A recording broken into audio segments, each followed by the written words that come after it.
ইনি ওই নারী ছিলেন যার বিয়ের মোহরানা হবে আমাদের জান্নাতে যাওয়া। আল্লাহ রাব্বুল আলামিন যখন রূহ জগৎ ওনাকে জিজ্ঞেস করেছেন, ফাতেমা তোমার বিয়ের মোহরানা কি দেব, তখন উনি বাকি রেখে দিয়েছিলেন, বলে আমি সময় হলে বলবো। তো কিয়ামতের দিন যখন লাইনে লাইনে আমরা দাঁড়িয়ে যাব, তখন হযরতে সাইয়্যিদা ফাতেমাতুজ জাহরা রাদিয়াল্লাহু তাআলা পুলসিরাত পার হওয়ার জন্য রওনা করবেন।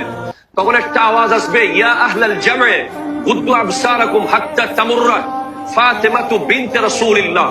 হে হাসরবাসী, সবার মাথা নিচু করো, চোখ নিচু করো, যতক্ষণ নবীর বেটি ফাতেমা পুলসিরাত পার হবে না।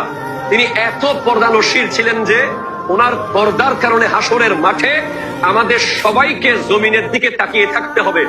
উনি হেঁটে যাবেন, যাওয়ার পর উনি যখন পুলসিরাতে পা রাখবেন, তখন উনি পিছনে দেখবেন যে ওনার আব্বার উম্মতরা নফসি নফসি করছে। তখন উনি আল্লাহকে ডাক দিয়ে বলবেন, আল্লাহ আমার বিয়ের মোহরানা আজকে দিয়ে দেন। আল্লাহ বলবেন যে জান্নাতীরা জান্নাতে যাচ্ছে, জাহান্নামীরা জাহান্নামে যাচ্ছে, এখানে বিয়ের মোহরানা আবার কি? ইয়া আল্লাহ, আমি আজকের দিনের জন্য মোহরানা রেখে দিয়েছিলাম, আমার বিয়ের মোহরানা হবে আমার আব্বার গুনাহগার উম্মতকে জান্নাতে দিয়ে দেওয়া। সেই ফাতেমাতুজ জাহরা রাদিয়াল্লাহু তাআলা আনহা গোটা নারী সমাজের আইডল।